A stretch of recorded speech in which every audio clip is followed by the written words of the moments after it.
The untold story of Sita, Sitayanam అనే ఈ పుస్తకాన్ని ఆంగ్లంలో రచించినది డీనా మిరియం గారు. ఈ భాగంలో 20వ అధ్యాయమైన లవకుశల విద్యాభ్యాసం గురించి తెలుసుకుందాం. ఆమె పిల్లలు పుట్టిన మొదటి సంవత్సరంలో మాత వారిని చూడడంలోనే నిమగ్నమయ్యింది. అప్పుడప్పుడు రాముడు వారిని చూడడానికి వచ్చేవాడు. ఆ సంవత్సరాలు ఎంతో ఆనందంగా గడిచాయి. పిల్లలకు పాకటం వచ్చిన వెంటనే వారు అడవిలో నేలపై పాకుతూ, చేతికందిన చిన్న చిన్న కీటకాలను పరిశీలిస్తూ, మొక్కలన్నిటినీ తాకుతూ వెళ్లేవారు. ఆమె వారు దానినంతటినీ ప్రకృతిలో భాగంగా భావించి ప్రేమించాలని కోరుకునేది. వారిలో ధైర్య సాహసాలు పెంపొందించాలనుకుని వారిని అరణ్యంలోని పెద్ద పక్షులను కూడా పట్టుకొనిచ్చేది. అక్కడ ఉన్న పెద్ద శిలలు, వృక్షాలను ఎక్కనిచ్చేది. అన్ని రకాల సాహసాలను చెయ్యనిచ్చేది. అయితే తన సమక్షంలో మాత్రమే ఆ సాహసాలను అనుమతించేది. అప్పుడప్పుడు నేను ప్రమాదాలు సంభవించే అవకాశం ఉందని భయపడేదాన్ని. కాని ఆమె నన్ను శాంతపరిచి, వారు రాముని పిల్లలు, వారికి తమ సామర్థ్యం తెలియాలి అని చెప్పేది. వారి మొదటి సంవత్సరంలో ఆమె నేర్పిన విద్య అది. ప్రజలు తమ సమస్యలు, ప్రశ్నలతో మాతను సందర్శించటానికి రావటంతో మా నిస్సారమైన జీవితం మార్పు చెందింది. ఒకానొక రోజు చాలా దూర గ్రామం నుంచి ఒక ఋషి వచ్చాడు. ఆయనకు ఔషధ మొక్కల పట్ల చాలా పరిజ్ఞానం ఉంది. ఆయన మాతకు అనేక యుగాల నుంచి శరీరంలోని కొన్ని అసమతుల్యతలను సరిచేయటానికి ఉపయోగించే కొన్ని మొక్కలు అరుదైపోతున్నాయి అంటూ ఒక మొక్క గురించి ప్రత్యేకంగా చెప్పారు. ఆ మొక్క ఇక్కడ సమృద్ధిగా లభిస్తుంది అని మాత చెప్పి, మనం వాటిని వెళ్లి చూద్దాం, వాటి గింజలు కొన్ని మీరు ఇంటికి తీసుకుని వెళుదురుగాని అని చెప్పింది. వారిద్దరూ అడవిలోనికి వెళ్లారు. వారు అనేక గంటల పాటు తిరిగి రాకపోతే నేను విచారపడ్డాను. చీకటి పడబోయే ముందు మాత చేతిలో బుట్ట నిండా మొక్కలతో వారు తిరిగి వచ్చారు. నీకు వెతుకుతోంది దొరికినట్లుందే, నేను తేలికతనంతో నిట్టూరుస్తూ అన్నాను. మాత తల పంకిస్తూ, ఆయన చెప్పింది నిజమే, ఆ మొక్క పూర్తిగా అదృశ్యమయ్యింది. ఇక్కడ దానిని మనం వెతకాలి. కానీ నేను దానికి దగ్గరగా ఉండి అదే ప్రయోజనాలు ఇవ్వగల మొక్కను కనుగొన్నాను అన్నది. తరువాత నేను, వారు వెతికే మొక్క ఎందుకు లేదు అని అడిగాను. ఆమె, అడవుల పరిస్థితులు మారుతున్నాయి, అనేక జాతులు అంతరించిపోతాయి, అయితే కొత్తవి వస్తాయి. అదే భూమాత సౌందర్యం. ఆమె ప్రపంచం అనంత వైవిధ్యాలు, ఆశ్చర్యాలతో కూడి మారుతున్న కాలానికి అనుగుణంగా నిరంతరము మారుతూ ఉంటుంది. భూమాత నాతో, దాని సామర్థ్యం క్షీణిస్తూ ఉంది, అందుకే దానిని మరణించనిచ్చాను. ఆ కుటుంబానికే చెందిన మరొక విభాగం ఇప్పుడు వృద్ధి చెందుతోంది. దానితో సర్వసాధారణమైపోతున్న శారీరక అసమతుల్యతలను నివారించవచ్చు. ఇప్పుడు మనం స్నేహం చేయడానికి ఒక కొత్త నేస్తం దొరికింది అంది. ఆ ఋషి అవసరమైన వారికి బాగు చేయటానికి ఔషధం దొరికిందన్న ఆనందంతో తన గ్రామానికి తిరిగి వెళ్ళాడు. అడవిలోకి వచ్చిన చాలా సంవత్సరాలు అయిన తరువాత ఋషి చంద్రిక తన కుమారునితో పాటు మమ్మల్ని చూడడానికి వచ్చింది. అంత దూరం పాటు బిడ్డతో సహా ప్రయాణించి మమ్మల్ని చూడడానికి రావటం మాతకు ఎంతో ఆనందాన్నిచ్చింది. మీరు నన్ను కుమారునితో ఆశీర్వదించినప్పుడు నేను మిమ్మల్ని చూడడానికి రాకుండా ఎలా ఉండగలను మాత అంది చంద్రిక. మాత ఆ బాలుని వైపు తదేకంగా చూసి నవ్వింది. ఇతను మంచి మనిషి చంద్రిక, కాని అతిశయం పడే బలహీనత ఉంది. శూర్పణఖ చేసింది ఆ బలహీనతను బయటకు తేవడమే. అతను తన పాఠం నేర్చుకున్నాడు. అయితే పెద్దవాడయ్యేసరికి కర్మ పరీక్ష ఉంటుంది. అతనిని మళ్లీ ప్రలోభానికి గురిచేస్తారు. ఈసారి అతను ఎదుర్కొంటాడు. అతను నిన్ను తోసిపుచ్చకపోగా నీ ఋషి మార్గాన్ని అతని జీవితాంతం అనుసరిస్తాడు. గత జన్మలో తనను లోబరుచుకున్న విషయంపై అతను ఆధిపత్యం పొందుతాడు అని చెప్పింది. మాతకు ప్రణామం చేస్తూ చంద్రిక, నాకు మీ పట్ల ఉన్న కృతజ్ఞతను నేనెన్నడూ వెల్లడి చేయలేదు. అతనికి ధర్మ మార్గంలోనికి తిరిగి వచ్చే అవకాశాన్ని కల్పించారు. అంతేకాక నా ప్రేమతో అతనికి తోడ్పడే అవకాశాన్ని కూడా ఇచ్చారు అంది. నీ ప్రేమలోని స్థిరత్వాన్ని, స్పష్టతను చూడడం నాకు ఎంతో ఆనందంగా ఉంది.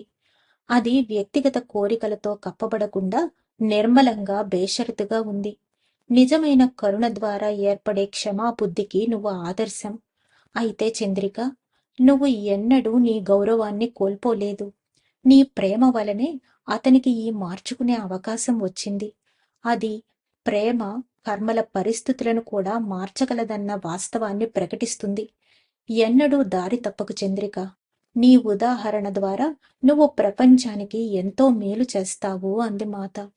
చంద్రిక అనేక రోజుల పాటు మాతో ఉంది. మాత ఆమె మనస్సులో వేరే ఏదో మెదులుతోంది అని గ్రహించి అదేమిటో చెప్పమంది. శ్రీరామునితో మీరు విడిపోవటం నాకు విచారాన్ని కలిగించింది మాత అంది సందేహిస్తూ. ప్రజలు శ్రీరాముడు మిమ్మల్ని పంపించి వేశాడనుకుంటున్నారు. స్వచ్ఛత మంచితనాల మూలమైన మీరు ఇంకా ఎందుకు కష్టపడాలి అంది చంద్రిక. ఆ విధంగా అనుకుంటున్నారని వినడం మాకు మొదటిసారి. అది నన్ను ఎంతో దిగ్భ్రాంతికి గురిచేయగా మాత నిర్వికారంగా ఉంది. నేను ఆ మాటలను ఖండించబోగా మాత మౌనంగా ఉండమని సూచించింది. తరువాత నిదానంగా, చంద్రిక, వేర్పాటు అన్నది లేదు. ఆ విధంగా చేసేవారు సత్యాన్ని చూడడం లేదు. రాముడు నేను ఒకరే అయి ఉండగా ఇది ఎలా జరుగుతుంది? ఆయన నాలో ఉన్నాడు, నేను ఆయనలో ఉన్నాను. మేమిద్దరము పక్కపక్కన ఉన్నట్టుగా వేర్పాటు అన్నది మనసులో మాత్రమే ఉంటుందని మేము ప్రపంచానికి చూపాలి. మేము అత్యున్నత దైవమైన పరబ్రహ్మం నుంచి విడిపడలేదు. భౌతిక ప్రపంచంలో నుంచి విడిపడడం అన్నది ఒక వాస్తవం. మేమే విడిపోతే అప్పుడు మానవాళి పతనం ప్రారంభమవుతుంది. అటువంటి మాటలు మాట్లాడేవారికి రాముడు తెలియదు. ఆయన ధర్మం నుంచి విడిపడడం అసంభవం. లేస మాత్రమైనా సరే భార్యను వెళ్ళగొట్టిన భర్త ధర్మంలో జీవిస్తున్నట్లు కాదు. మరి ఇది ఎలా అంటావా? ప్రేమ సారం. ప్రేమ లేకుండా ధర్మం లేదు. అటువంటి మాటలు పట్టించుకోకు చంద్రిక. అవి మనం జవాబు ఇవ్వవలసినంతటివి కావు అంది మాత. మాత సుదూరంగా చూస్తూ మౌనంగా ఉండిపోయింది. తరువాత కొత్త స్వరంతో, మనుష్యులు, సీత నిస్సహాయంగా రావణునితో అపహరించబడిందని కూడా చెప్పుకుంటున్నారు. అలా మాట్లాడేవారికి సీత గురించి తెలియదు. నేను నిస్సహాయురాలిని కాదు, బందీని కాదు. పంచవటిలో జరిగిందంతా నా ఎంపిక ప్రకారమే. నేను ఆ రాక్షస లోకంలోకి ఇష్టపూర్వకంగా వెళ్ళనట్లయితే ఆ యుద్ధం జరిగేది కాదు. ప్రపంచం ఇంకా భయపు కోరల్లోనే చిక్కుకొని ఉండేది. రావణుడు తన రాక్షస జీవితం నుంచి విముక్తి పొందేవాడు కాదు. లేదు చంద్రిక, ప్రజలకు తెలియనిది ఎంతో ఉంది. అది సరైన మార్గమే. ఎందుకంటే ఆ విషయాలు అర్థం చేసుకోవటం ఋషులకు కూడా కష్టమే. చంద్రిక ముఖంలో ఆరాటం తగ్గి ప్రశాంతత చోటు చేసుకుంది. మాత, నువ్వు నా మనసులోని అంతిమ భారాన్ని కూడా తీసేశావు అంది. మాత ఆమెను హత్తుకుని, చంద్రిక, వెళ్ళు. భర్తతో, సమాజంతో వెలివేయబడిన ఒక స్త్రీ ఎలా ఉండగలదో చూపించే ఉదాహరణగా ఉండు. అతనిని తిరిగి ధర్మ మార్గంలోనికి ఎలా తేగలిగావో చూపు. దానివల్ల అతను ఇంకెప్పుడూ ఇంకొక స్త్రీని వెళ్ళగొట్టడు. రాముడు నేను నిన్ను కోరేది ఇదే అంది మాత. కొన్ని రోజుల తరువాత మాత ఒక్కటే బయట కూర్చొని ఉండగా నేను ఆమెకు సాయంత్రపు పానీయం తెచ్చాను. చీకటి పడింది. పిల్లలు నిద్రపోయారు. మాత ఆకాశాన్ని తదేకంగా చూస్తూ ఉంది. ఆ మసక వెలుతురులో ఆమె ముఖంలో నేను ఇంతకు ముందు ఎన్నడూ చూడని ఎదురుచూపు కనిపించింది. మాత, దేని గురించి ఆలోచిస్తున్నావు అని అడిగాను నేను. ఆమె బదులివ్వలేదు. నేను ఆమె పక్కనే మౌనంగా కూర్చొని ఇక్కడే ఉండాలా, లేక ఆమెను ఒంటరిగా వదిలి లోనికి వెళ్ళాలా అని ఆలోచిస్తున్నాను. నా మనస్సు ఆయన మీద ఉంది. ఆమె వినిపించినట్లుగా అంది. నేను చంద్రికతో మాట్లాడిన మాటలు యథార్థం. సీత రాముని హృదయంలోనే నివసిస్తుంది. రాముడు సీత హృదయంలోనే నివసిస్తాడు. మా మధ్య వేర్పాటు లేదు. అయినప్పటికీ మేము ఈ మానవ లోకంలోకి దాని ఆనందాలు, బాధలు రెండూ అనుభూతి చెందడానికి వచ్చాము. అవి భ్రమలు తప్ప మరేమీ కాకపోయినా కొన్నిసార్లు నిజమనిపిస్తాయి. ఎందుకంటే మేము కూడా భౌతిక సృష్టి అంతటి వలె మాయకు లోబడే ఉన్నాం. మాకు మానవ శరీరాలు, మానవ మనస్సులు, మానవ భావాలు ఉండడం వలన కొన్నిసార్లు ఈ ఎదురుచూపు వస్తుంది. ఆయన మందిరంలో ఒంటరిగా విశ్రాంతి తీసుకుంటూ ఉండడం వలన నాకు ఈ భావం ఏర్పడింది. నాకు పిల్లలు, అడవి, జంతువులు, మొక్కలు అన్నీ ఉన్నాయి. కానీ ఆయన అక్కడ ఎంతో బాధ్యతతో ఎన్నో విధులు నిర్వర్తిస్తూ ఎన్నో విషయాలను చూసుకోవాలి. ఆయనను జాగ్రత్తగా చూసుకోవడానికి, ఆయనలోని మానవ భాగాన్ని సేదతీర్చటానికి ఎవరున్నారు?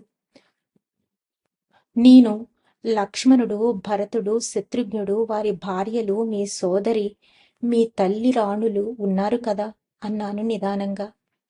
అవును, ఆమె ముఖం తేరుకుంది. నేను విచారపడనవసరం లేదు. అతను ప్రేమ, భక్తులతో చుట్టుముట్టబడి ఉన్నాడు. అయినా ఆయన మానవ శరీరం నా కోసం, నా శరీరం ఆయన కోసం ఎదురు చూస్తుంటాయి. మేము మాలోని మానవ భావాలను కాదనలేము సోమ. ఈ రూపాలున్నంత వరకు అది అలాగే ఉంటుంది. నేను ఈ మానవ శరీరాన్ని అనుభూతి చెంది తరువాత వాస్తవంలో సేదతీరుతాను. ఆ మాటలతో మాత ధ్యాన స్థితిలోకి వెళ్ళింది. నేను లోపలికి వెళ్ళాను. మాకు 2 కుటీరాలు ఉన్నాయి. ఒకటి మాత కోసం, మరొకటి పిల్లలకు, నాకు. వారు బాల్యంలో ఆమెతో పాటే పడుకునేవారు. కానీ కొంచెం పెరిగి పెద్దయిన తరువాత నేను వారిని తీసుకొని వెళ్ళాను. మాత ఒంటరిగా గడిపే అవకాశం ఉంటుందని.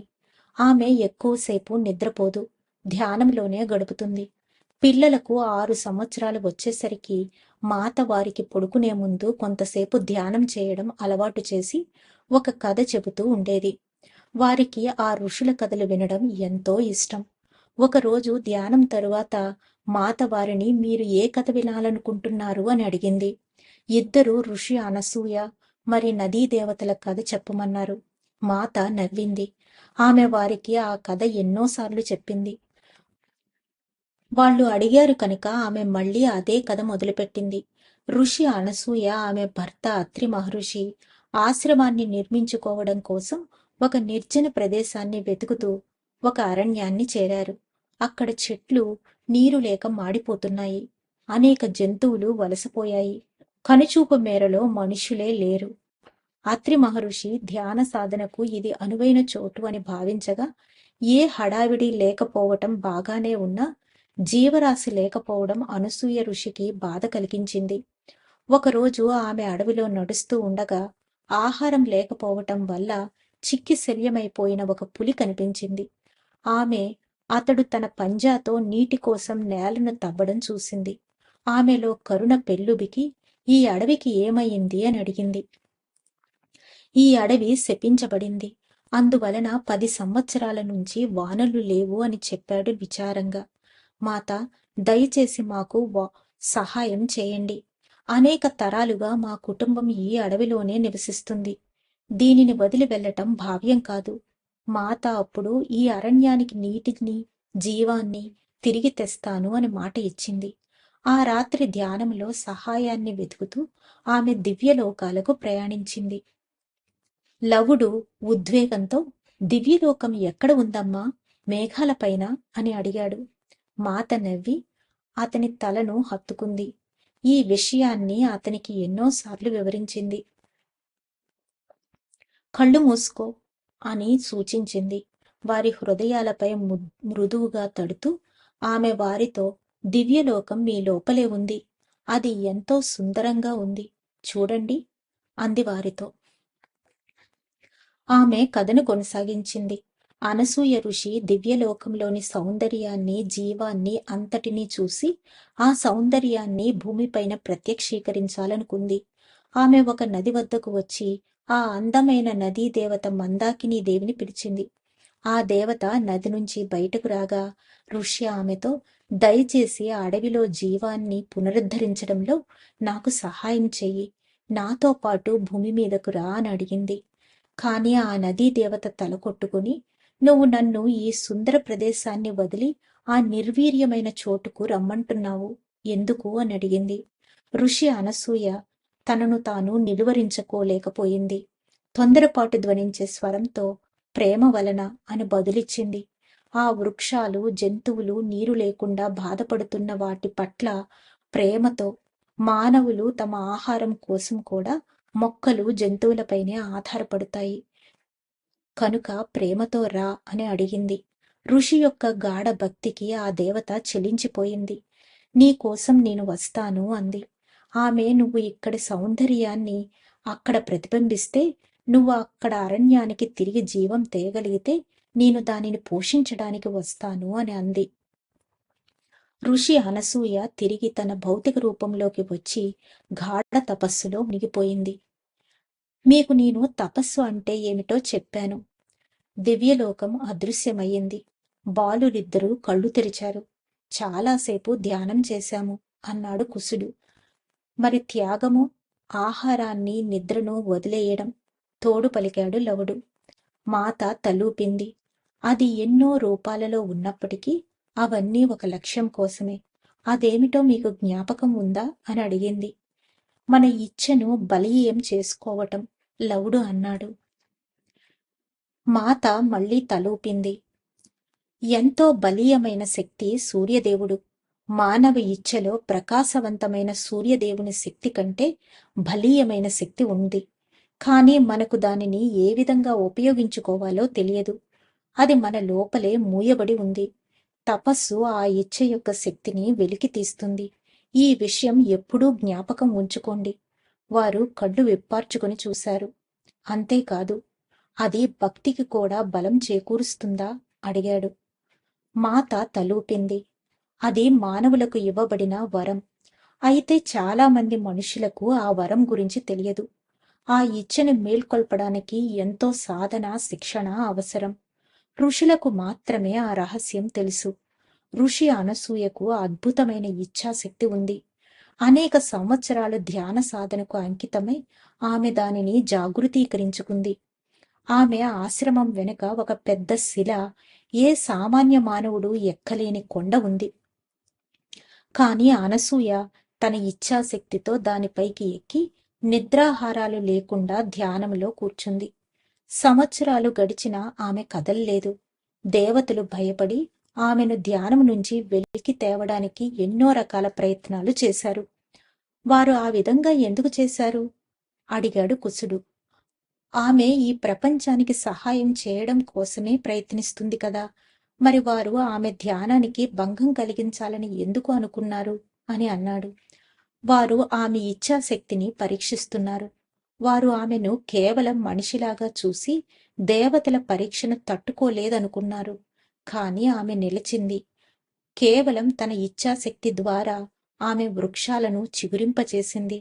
వృక్షాలు తిరిగి జీవం పోసుకోవడంతో జంతువులు కూడా తిరిగి వచ్చాయి. అయినా ఇంకా అక్కడ నీరు లేదు. కాని అనసూయ ఋషి తాను దేవలోకంలో చూసిన దృశ్యాన్ని భూమి మీద సృష్టించింది. అప్పుడు ఆమె మందాకిని దేవి వద్దకు వెళ్ళి, ఇప్పుడు నువ్వు భూమి మీదకు రా, దానితో పునరుద్ధరించబడిన వృక్షాలు, జంతువులు నిలిచి ఉండడానికి నీరు లభిస్తుంది అని అడిగింది. అనేక సంవత్సరాలు గడవడం వల్ల మందాకినీదేవి తన వాగ్దానం మరిచిపోయింది. కాని ఆ ఋషి సృష్టించిన దానిని చూసిన తరువాత ఆమె ముందు ప్రణమిల్లింది. అమ్మా, గొప్ప ఋషి, నీ కోసం నేను వస్తాను. లోక కళ్యాణం కోసం నువ్వు ఎంతో త్యాగం చేశావు. నీ ప్రేమ అంతటిది అంది. సీత ఇంకా ఇలా చెప్పింది. మీ తండ్రి గారు, నేను, ఆమె మరి అత్రి మహర్షులను వారి ఆశ్రమం దగ్గర సందర్శించాము. ఆమె సృష్టించినదంతా దేవలోకం వలె ఉంటుంది. ఆ నది స్ఫటికమంత స్వచ్ఛంగాను, సమృద్ధితోనూ, చాపలు, తాబేళ్లు, కప్పల గానాలతోనూ నిండి ఉంటుంది. అందమైన బాతులు నీటికి అందాన్ని తెస్తుంటాయి. నెమళ్ళు అడవులలో స్వేచ్ఛగా సంచరిస్తుంటాయి. వృక్ష జంతుజలాలు సమృద్ధిగా ఉండడంతో అక్కడ మానవ ఆవాసం తిరిగి నెలకొంది. ఇది అంతా ఇచ్ఛాశక్తి, ప్రేమల వలనే సాధ్యమయ్యింది. ప్రపంచం మీద ఋషి అనసూయ కురిపించే ప్రేమను ఎన్నటికీ మరిచిపోవద్దు అని చెప్పింది. ఏదో ఒకరోజు మేము ఆమెను కలుసుకోగలమా అడిగాడు కుశుడు. నేను అలాగే ఆశిస్తాను. అది నా కోరిక కూడా. నేను ఈ భూమిని విడిచి వెళ్లే ముందు నిన్ను మరొకసారి కలవాలని నా కోరిక అనసూయ మాత అంది మాత. మాత నిశ్శబ్దంగా ఉంది. మాత ఈ మాటలు అనుకున్న తరువాత ఒక మృదువైన వాయువు సమాధానాన్ని అత్యంత మృదువుగా ఇచ్చింది. తదాస్తు అని.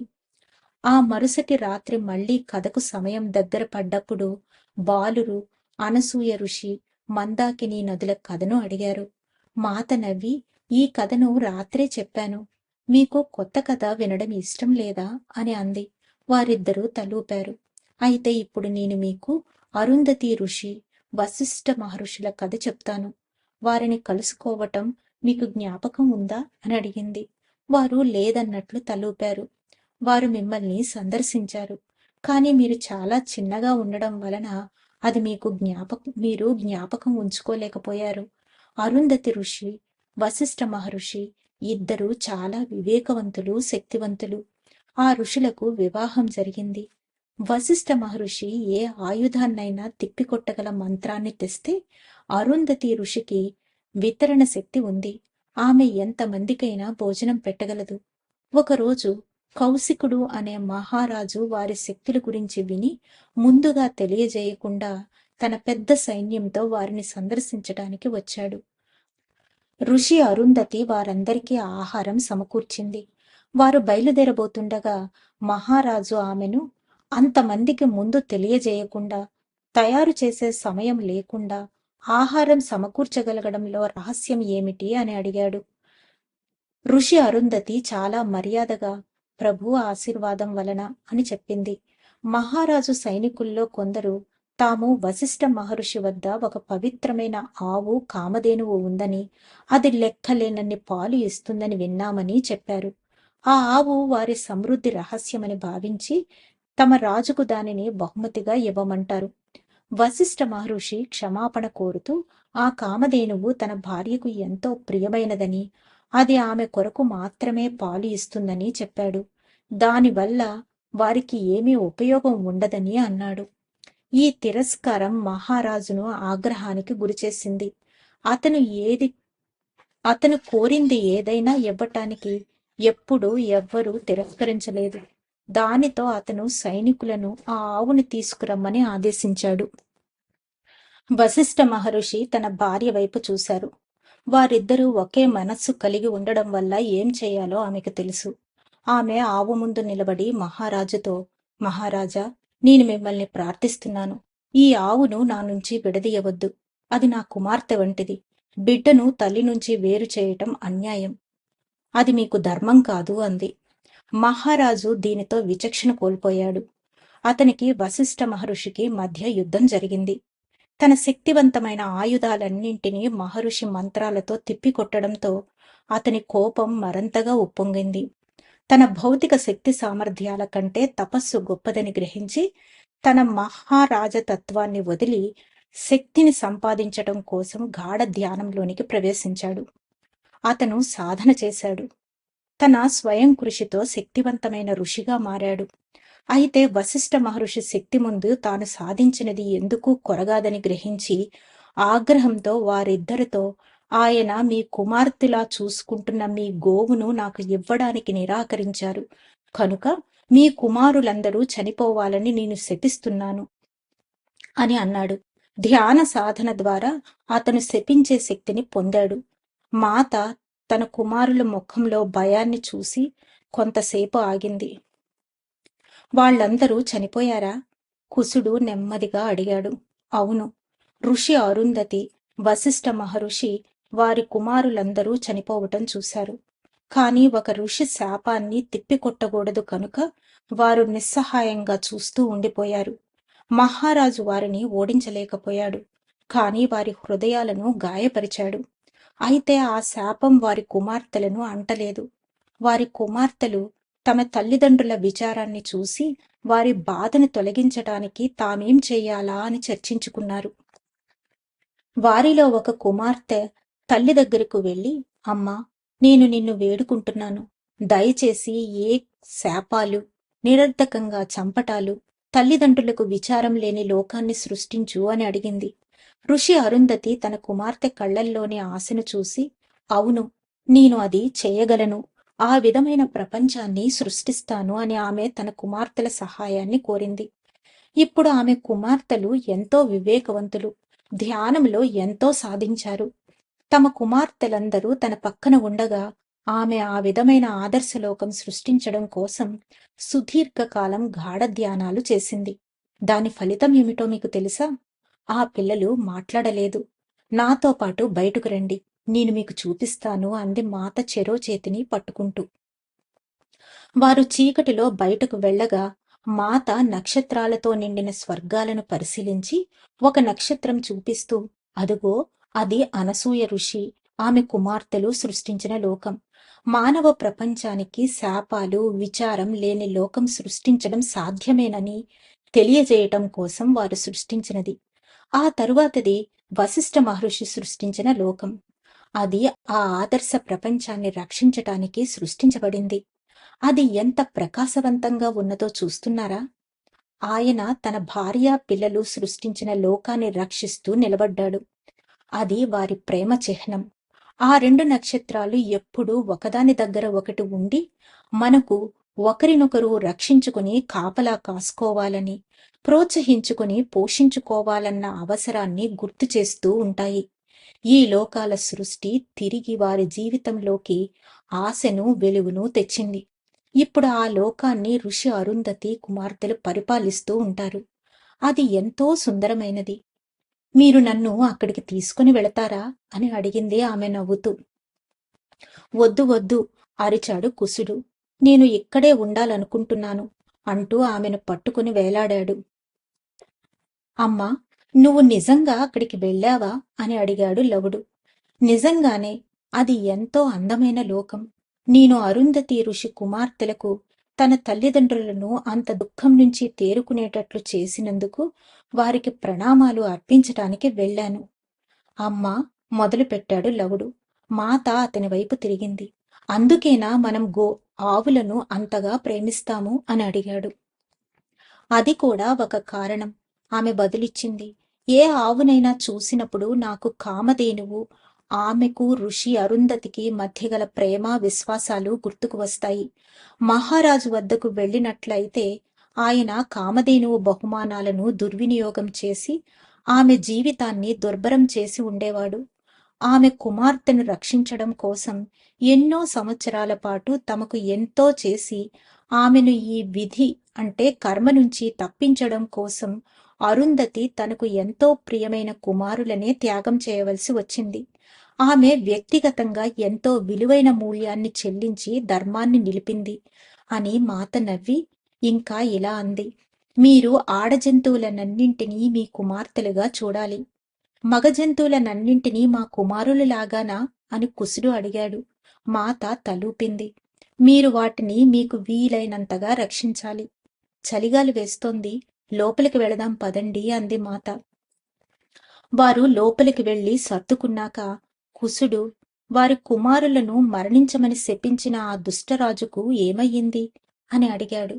ఆయన ఓ గొప్ప ఋషి అయ్యాడు. ఆయనే విశ్వామిత్ర మహర్షి. ఆ బాలుర కళ్ళు విప్పారాయి ఆశ్చర్యంతో. అవును, చాలా చాలా సంవత్సరాల తపస్సు తరువాత అతను ఒక గొప్ప ఋషి అయ్యాడు. అతను అణుచుకోలేని కోపం వల్ల ఏర్పడిన పరిణామంతో పొందిన విచారాన్ని అధిగమించాడు. అనేక సుదీర్ఘ ధ్యానాలలో ఆయన ఒక గొప్ప మంత్రం, గాయత్రి మంత్రాన్ని తీసుకురాగలిగాడు. మీరు ప్రతిరోజు ఉదయమే దానిని జపిస్తూ ఉంటారు కదా, అవునా? బాలురు తలూపారు. అది విశ్వామిత్ర మహర్షి దేవలోకంలో విని దానిని భూలోకంలోనికి తీసుకొని వచ్చారు.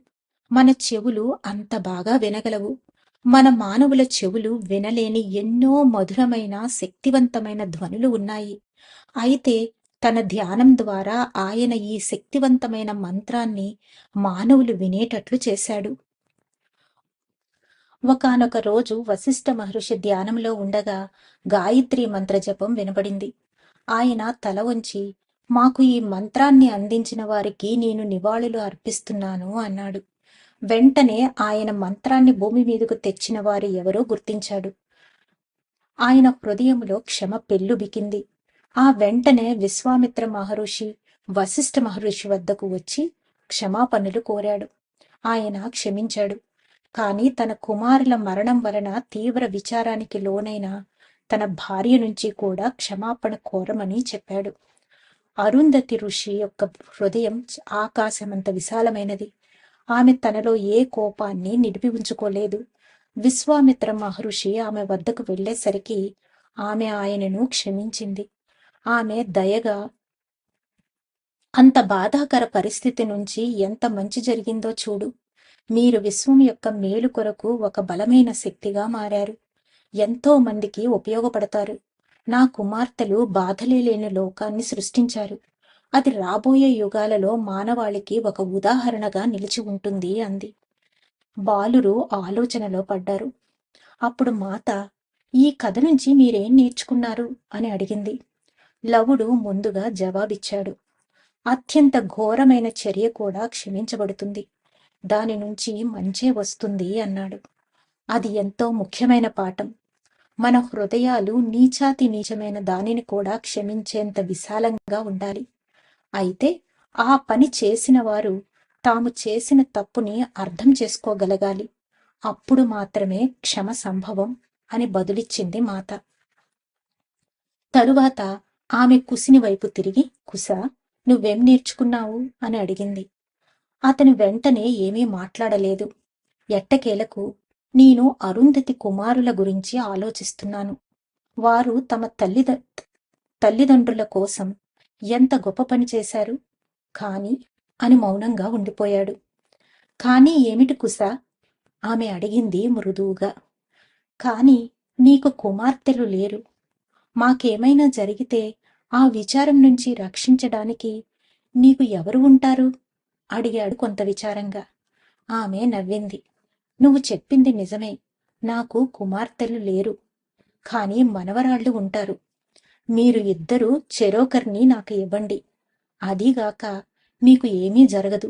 నేను హామీ ఇస్తున్నాను. నేను శాపాలే లేని లోకం ఉండాలని కోరుకుంటున్నాను అన్నాడు ఆవలిస్తూ. వాళ్ళు అలసిపోవడం చూసి మాత, నేను వారిని లోనికి తీసుకుని వెళ్ళాం. వాళ్ళు ఇంకా తమకు ఏదో అవుతుందనే భావంలోనే ఉండడం వల్ల ఆ రాత్రి మాతతోనే పడుకుంటాము అని అన్నారు. నిద్రకు ఉపక్రమించబోతూ లవుడు, అమ్మా, ఆ లోకం ఎంతో దూరంలో ఉంది కదా, నీవు అక్కడికి ఎలా వెళ్ళావు అని అడిగాడు. ఆమె వివరించడం మొదలుపెట్టింది. మీరు నిద్రపోయినప్పుడు నేను నక్షత్రాల మధ్య నడుస్తాను. వాటి మధ్య ప్రేమ, శాంతి ఉన్నాయి అన్న నమ్మకంతో. నీ కింద నేల లేకుండా నువ్వు ఎలా నడుస్తావు అడిగాడు కుసుడు కలలో తేలిపోతున్నట్లు. పుత్రులారా, నడవడం అనేక విధాలుగా ఉంటుంది.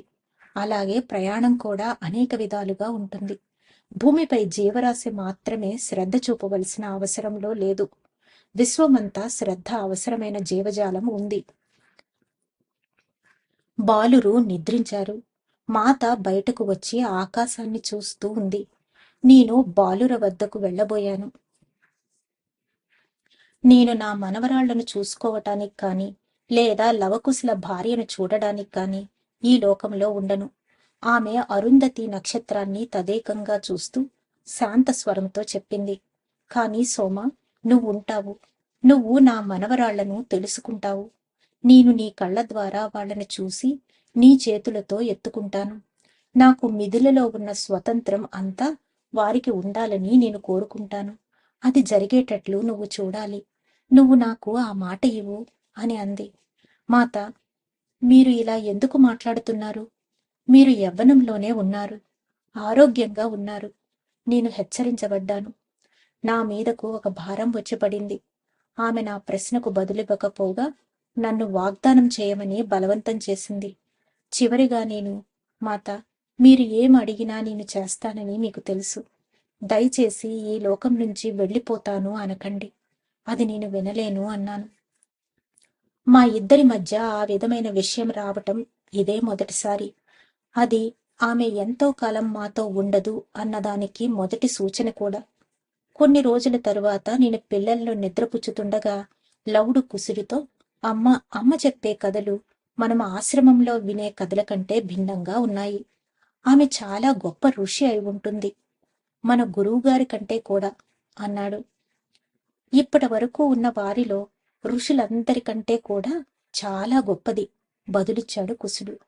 నేను నవ్వుకొని, నిజంగా వారికి తమ తల్లి ఎవరో తెలిస్తే అనుకున్నాను. పిల్లలు పెరుగుతున్న కొద్దీ మాత వారికి కథలు చెప్పడం కొనసాగించింది. ఒకరోజు రాత్రి వారు అహల్యాదేవి, గౌతమ ఋషుల కథ చెప్పమని అడిగారు. వారి గురించి మీకెలా తెలిసింది? ఆమె ఆరా తీసింది. ఆమె వారికి ఈ కథ ఎన్నడూ చెప్పలేదు. అది అర్థం చేసుకునే వయసు ఇంకా రాలేదని భావిస్తూ. ఇంద్రుడు చెప్పడం కొనసాగించాడు. నేను అతని వైపు తిరిగి ఎంతో విచారంగా ఈ విధంగా చెప్పాను. చూడు మహర్షి, నీ కోపం ఒక అమాయక స్త్రీని, ఏ తప్పు చేయని ఆమెను ఏం చేసిందో చూడు. నేను మీ ఇద్దరిని పరీక్షించడానికై వచ్చాను. అహల్య నా మారువేషంలో కూడా నన్ను గుర్తించి ఏ తప్పు చేయలేదు. కాని నీవు నీ కోపం నుంచి బయటపడక సందేహపడ్డావు అన్నాను. నేను ఋషి అహల్యతో నాతో పాటు స్వర్గలోకానికి రావటము, లేక తన భర్త కోపం పోగొట్టుకునేదాకా ఆ రాయిలాగా మిగిలి ఉండటము, ఏదో ఒకటి ఎంపిక చేసుకో అన్నాను. ఆమె తాను శిలగానే నిలిచి ఉండి ఆ ఇద్దరూ కలిసి స్వర్గలోకం రావటాన్ని ఎంపిక చేసుకుంది. దీనికి వేరే పరిష్కారం ఏమీ లేదా? నేను ఇంద్రదేవుని బతిమలాడుతూ అడిగాను. త్వరలోనే ఒక పరిష్కారం వస్తుంది బిడ్డా. ఆ మాటలు విన్న నేను తేలికపడిన హృదయంతో నిద్రలేచాను. మాత నిశ్శబ్దంగా తన వంక ఆశ్చర్యంగా చూస్తున్న లవకుశలను పరిశీలించింది. కొంతసేపటికి కొంతసేపటి తరువాత ఈ కథ నుంచి ఏం నేర్చుకున్నారు అని అడిగింది. కుశుడు అంతటి కష్టానికి కారణం కోపం అని, ఎవరైనా దానిని అధిగమించాలి అని అన్నాడు. ఆమె తల ఊపి లవును వైపు తిరిగింది. అతను ఏమీ మాట్లాడకపోయేసరికి రెట్టించింది. దీనిలో ఇంకా నేర్చుకోవలసింది ఏముంది లవా అని అడిగింది. దానికి అతడు, ఋషి అహల్య ఎంత గొప్పదైనప్పటికీ గౌతమ మహర్షి ఆమెను విశ్వసించలేదు. అది నిజంగా అతను చేసిన తప్పు. మాత, మీరిద్దరూ చెప్పింది సరియైనదే. నమ్మకం లేకుండా ప్రేమ ఉండదు. ప్రేమ లేనప్పుడు మంచితనం లేదు, ధర్మం లేదు. ప్రేమే అన్నిటికీ మూలం. ఇంద్రదేవుడు శపించబడితే మొత్తం ప్రకృతి అంతా అల్లకొల్లోలమవుతుందని తన గురించి ఆలోచించక లోకం మీద ప్రేమతో ఆమె మధ్యలో అడ్డుగా వచ్చింది.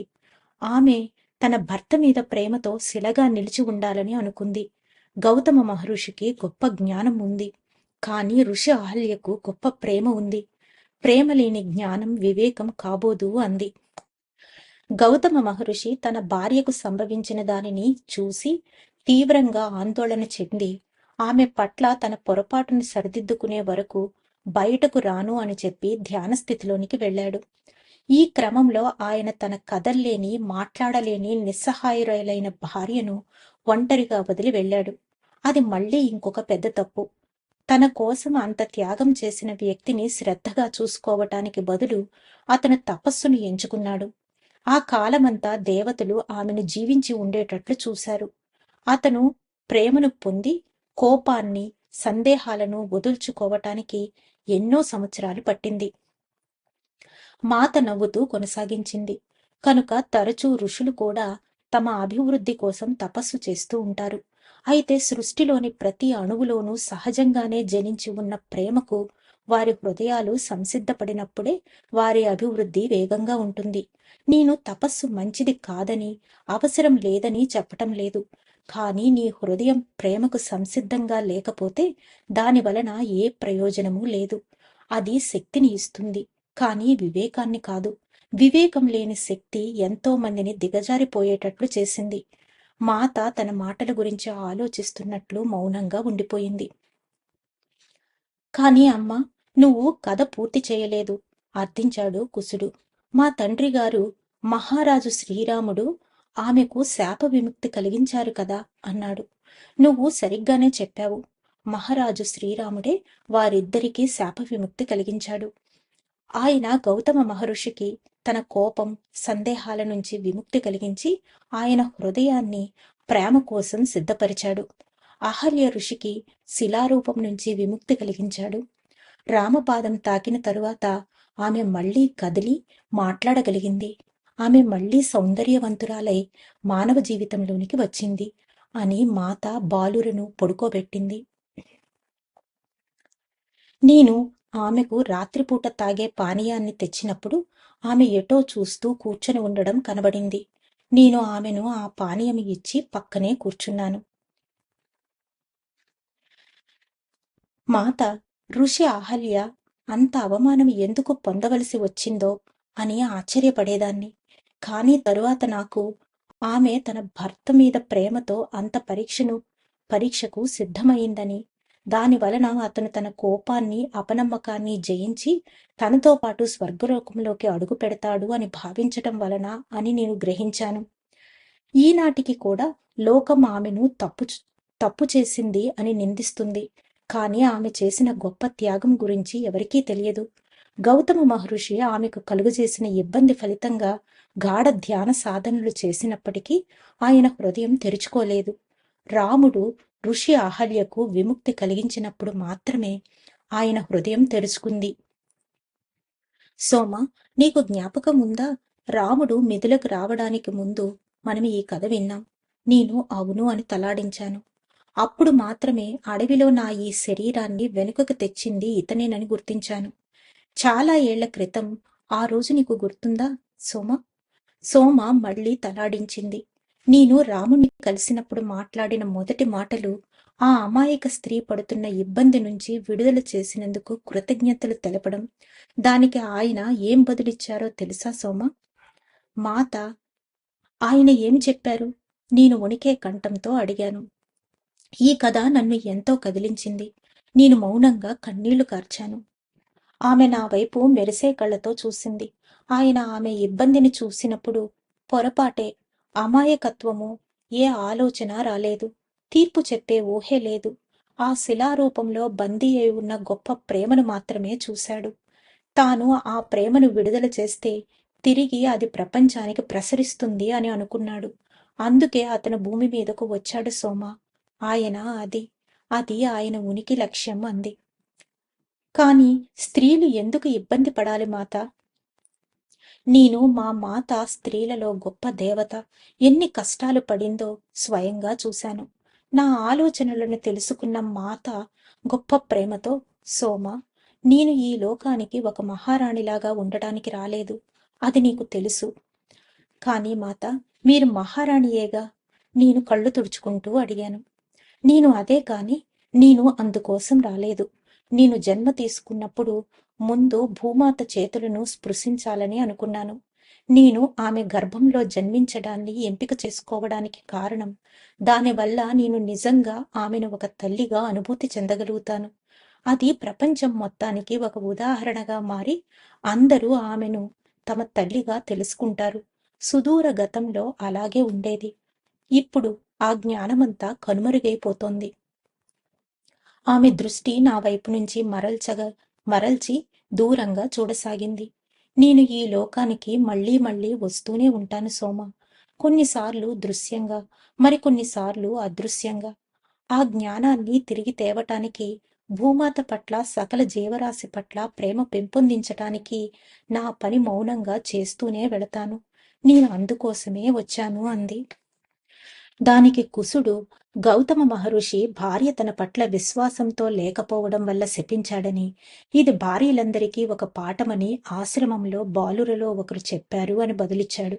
దీని అర్థం ఏమిటి అని అడిగాడు. మాత ఊరుకుంది. ఆమె వారితో ఆ కథ చెప్పవచ్చా లేదా అని ఆలోచిస్తుందని అనుకున్నాను. చివరకు ఆమె చెప్పడానికే నిర్ణయించుకుంది. నేను జరిగిన కథ చెబుతాను, ఎందుకంటే వాళ్ళు నాకు తెలుసు అంటూ మొదలుపెట్టింది. నేను చిన్నపిల్లగా ఉన్నప్పుడు గౌతమ మహర్షి అహల్య ఋషుల కుమారుడు, మా కుటుంబ పురోహితుడు.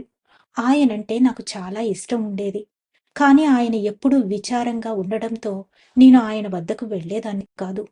మీరెందుకు విచారంగా ఉన్నారు అని నేను ఎప్పుడు అడిగినా ఆయన చాలా ఏళ్ల కిందట మా కుటుంబంలో ఒక విషాదం ఏర్పడింది, అది ఎన్నటికీ తీరదు అని చెప్పేవాడు. నేను మా తండ్రి వద్దకు వెళ్ళి ఏం చేయాలి అని అడుగగా తండ్రిగారు తల పంకించి సరి అయిన సమయం కోసం ఎదురు చూడాలి అంతే అన్నారు. ఆ విషాదం ఏమిటో నాకు ఎవరూ చెప్పలేదు. అప్పుడు ఒకరోజు నేను గౌతమ మహర్షిని కలుసుకున్నాను. ఆయన మా తండ్రి, మీ తాతగారితో మాట్లాడడానికి వచ్చిన అనేక మంది ఋషుల మధ్యలో ఉన్నారు. నేను ఆయన ముఖంలో, కుమారుడి ముఖంలో ఉండే అదే విచారాన్ని చూసి ఆయన వద్దకు వెళ్ళి, గౌతమ మహర్షి ఎంతో వివేకవంతుడు, ఆయన ఒక భయంకరమైన పనిని ఎలా చేసి ఉంటాడు అని అడిగాను. గౌతమ మహర్షి ఎన్నడూ మాట్లాడడానికి ఇష్టపడని ఆ విషయం గురించి సరిగ్గా ఎవరికీ తెలియదు. కాని గౌతముని వివేకము, ఆయన భార్య సౌందర్యము ఎంతో గొప్పవి. దేవతల రాజైన ఇంద్రుడు కూడా వారిని చూసి అసూయపడేవాడని అనేవారు. ఆ అసూయలోనే గౌతమ మహర్షి లేనప్పుడు ఇంద్రుడు గౌతముని భార్య వద్దకు ఆమె భర్తలాగా మాయరూపం ధరించి వచ్చాడు. ఆమె అతడు తన భర్త అనే భావించింది. గౌతమ మహర్షి తిరిగి వచ్చి జరిగింది చూశాడు. ఆయన ఆమెను శపించగా ఆమె శిలగా మారింది. ఆమె ఇప్పటికీ అలాగే ఉంది అని మా తండ్రి నాకు వివరించారు. మీరు విన్న కథ ఇదేనా? వారు తల ఊపారు. అయితే నిజంగా ఏం జరిగిందో నేను మీకు వివరిస్తాను. ఇంద్రదేవుడు అంత నిర్మలమైన జ్ఞానవంతులైన స్త్రీ అయిన అహల్య ఋషిని వంచించాడంటే నేను నమ్మలేకపోయాను. దాని గురించి నేను ఎంతో బాధపడి చివరగా ఇంద్రదేవుణ్ణి అడిగి తెలుసుకుందామని వెళ్ళాను. నువ్వు ఇంద్రదేవుణ్ణి చూశావా? నేను ఆశ్చర్యంగా అడిగాను. ఆమె నాకు ఈ కథ ఎప్పుడూ చెప్పకపోవడంతో ఆమె తల ఊపి బదులిచ్చింది. అవును, వెళ్ళాను. అది నువ్వు పరివార కృత్యాల్లోకి రాకముందే సోమా. అది ఒక కలలో. ఒక రాత్రి నేను స్వర్గలోకంలో ఇంద్రదేవుడి ముందు నిలబడి ఉన్నాను. ఆయన నా వైపు ప్రేమగా చూస్తూ, బిడ్డా, అడుగు, నువ్వు అడగదలుచుకున్నది ఏదైనా అడుగు అన్నాడు. మీరు అహల్య ఋషిని ఎందుకు వంచారు అని అడిగాను కన్నీళ్లతో. ఆయన ఋషులను పరీక్షించి వారిలో మిగిలి ఉన్న అపరిపక్వతలను వెలికి తీయటం దేవుళ్ళ మరి దేవతల విధి. వారు ఈ స్వర్గలోకంలోకి ప్రవేశించడానికి అనుమతి పొందాలంటే ఇది అవసరం. దాంతో నేను ఆమె భర్త రూపం ధరించి అహల్య గ్రాహ్యతల స్థాయిలను పరీక్షించడానికి వెళ్ళాను. నేను కుటీరంలోనికి వెళ్ళగానే ఆమె నా మాయా రూపం గ్రహించి, నా భర్త రూపంలో ఎందుకు వచ్చావు అంది. నేను నీ గ్రాహ్యతను పరీక్షించడానికే, సత్యం గ్రహిస్తావో లేదో తెలుసుకోవడానికే అని చెప్పి సెలవు తీసుకున్నాను. అప్పుడు గౌతమ మహర్షి తన ధ్యానం నుంచి తిరిగి వస్తున్నాడు. ఆయన ఇంకా అతని రూపంలోనే ఉన్న నన్ను చూసి తన భార్య నాతో చెడుగా ప్రవర్తించింది అనుకున్నాడు. కోపము అంకురించింది. నన్ను శపించబోగా అహల్య ఋషి వచ్చి దానివలన ప్రకృతిలో రాబోయే భయానక పరిణామాలను తప్పించడానికై ఆయనను అడ్డుకుంది. ఆమె నాకు, ఆమె భర్త మధ్యకు అడ్డుగా నిలబడి ఆ శాపాన్ని తాను స్వీకరించింది. వెంటనే ఆమె శిలవలే మారిపోయింది అని ఇంద్రుడు చెప్పాడు.